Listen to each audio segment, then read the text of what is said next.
Brian Hallett with Pro Video Coalition. I'm with Brian from Sigma. Hi, Brian. How you doing? Brian, this is the world unite. Yes. Yes. You even spell your name right. I know, exactly. It's got to be with an I. Right. Wrong way is with a Y. Anyways, I see a Sigma lens. I see a lens adapter, but I see a Panasonic camera here. How's that working? So today I got the Panasonic S1R, 50 some odd megapixels. I just got this camera in my hands, so forgive me if I get the tech specs on that wrong.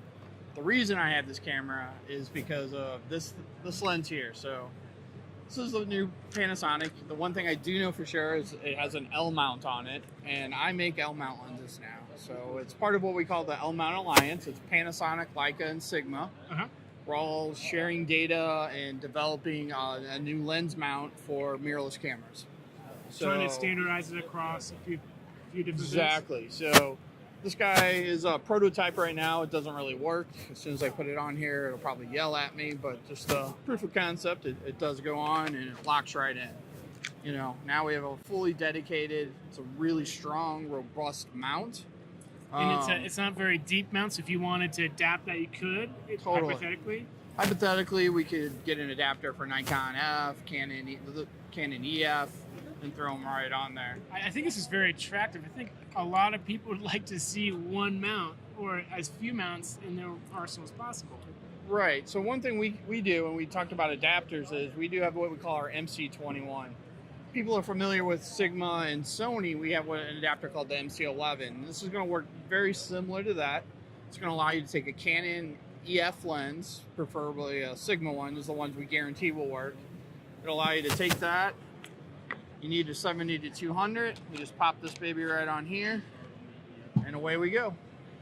And you have full lens control, autofocus, everything? Yeah, so you have autofocus is slightly limited. It is adapting the lens, so some things work.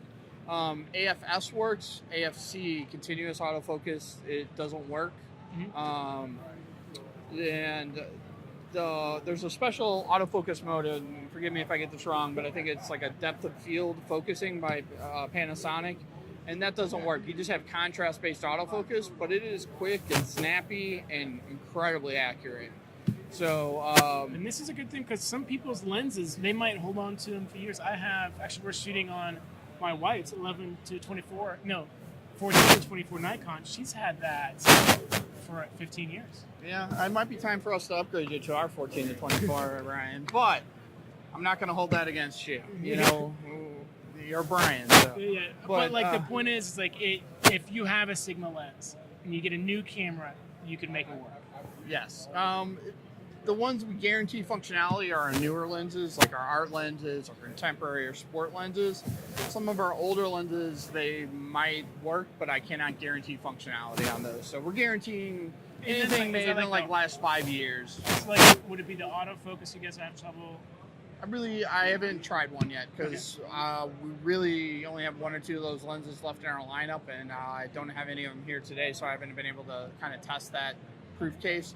But in the official documentation, what we guarantee functionality is our art, contemporary, and sports lenses, they're all been released pretty much in the last 4 or 5 years. So. And how much is the adapter by itself? $250. $250. Yep. New camera, newish lenses. Yep. And they're going to work together. Yep. It works great. It's kind of, maybe you never used a mirrorless. Maybe you're a Canon shooter. Maybe the new Canon mirrorless isn't exciting you. So you can for the adapter will let you try that without having to invest deeply into the lens system. I call it the gateway, and it lets you get into the system. Then you can start buying your dedicated lenses like these guys here, which is going to allow you the full autofocus functionality. And is the price to say you have a 35 millimeter L mount? Is it going to be the same price as like an EF mount? Or yeah, there'll be no price difference. The other thing is, once you get involved in the system, say you're tired of the adapter, is Sigma as a company, if I make this lens in a different mount, I'll change it. So if you have a Canon EF 35 Art, I can take this and you'll be able to take this mount and make it an L mount. So as far as I know, we're the only manufacturer that lets you swap mounts based on what camera you have. So you could take a Nikon F mount and make it a L mount. You could take a Sony E mount 35 Art and make it an L mount. and away you go. So And is there a cost associated with that change? there is. It all varies on the lens. It's anywhere from say like $200 to $400. So sometimes it's economical, sometimes it's not. I don't run service, so I don't understand the pricing structure. I just know we can do it. The option's there. It's all Yeah, exactly. Yeah. And this is this adapter and the L mount, is that shipping now? So the adapter should be shipping in a couple weeks. I believe we're just getting our first shipments in. This is a working functional adapter. So once we typically have those, products follow quickly after that. This is not an operating functioning lens, so I'll probably see those later this year. So, Well, Brian, Brian, thank you. thank you. All right.